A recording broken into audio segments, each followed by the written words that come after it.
Welcome to the Hts Epoll. It's your opportunity to weigh in on the most pressing issues of the day.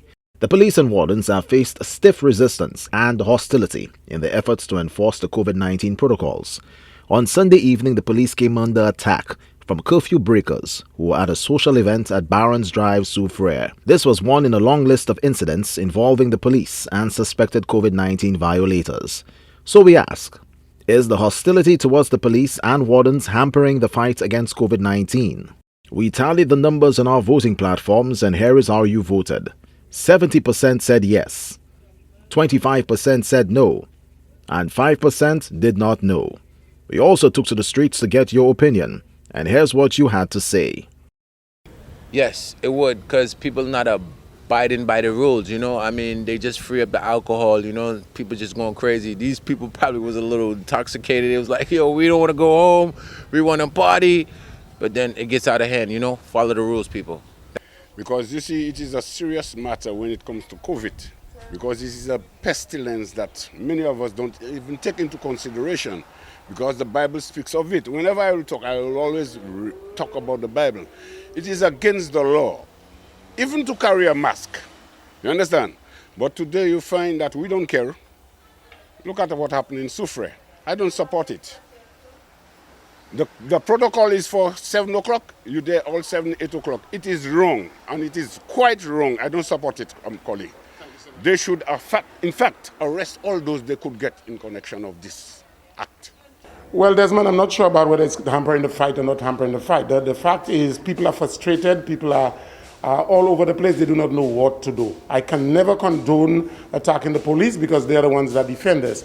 But the frustration is building up and it's coming out in the hearts of the people, in the minds of the people, in the behavior of the people. And that's where we are today. Yes, in a way it can. They have to follow protocol and do what is right so that we can get COVID under control. Definitely sure. If we humans use the protocols in place, I guess we could curb it. But people in St. Lucia definitely don't like the idea of holding protocols, and that's something we should take very serious because we've been spreading that over the island like wildfire. What can we do about it?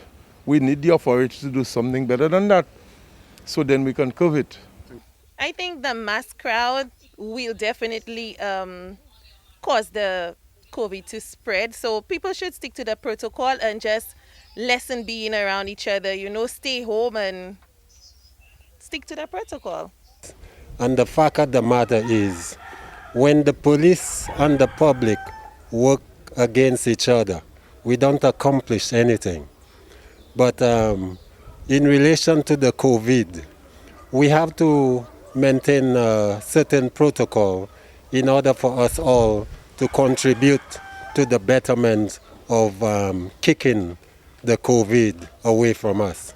When we work against one another, then all those so-called nonsense will obviously happen. Yes, I think it would, because we have to abide by the protocols of this COVID because it's serious and we have to try our best to avoid the mass crowds. Thanks for those responses. Now to our new discussion. St. Lucia has over the past 2 weeks registered a dip in the number of COVID-19 cases, though there has been a steady increase in the number of COVID-19 related deaths.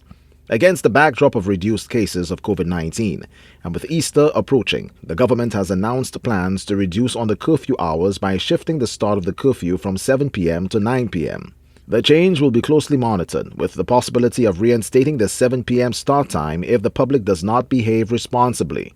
So we ask, do you support the reduction in the curfew hours ahead of the Easter season? Voting is easy.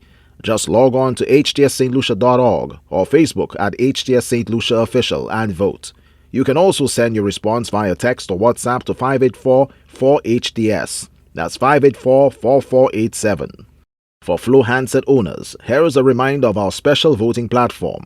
From your Flow handset, text your Epoll response to 487. Press 1 to vote yes, 2 for no, 3 no comment, and 4 I don't know.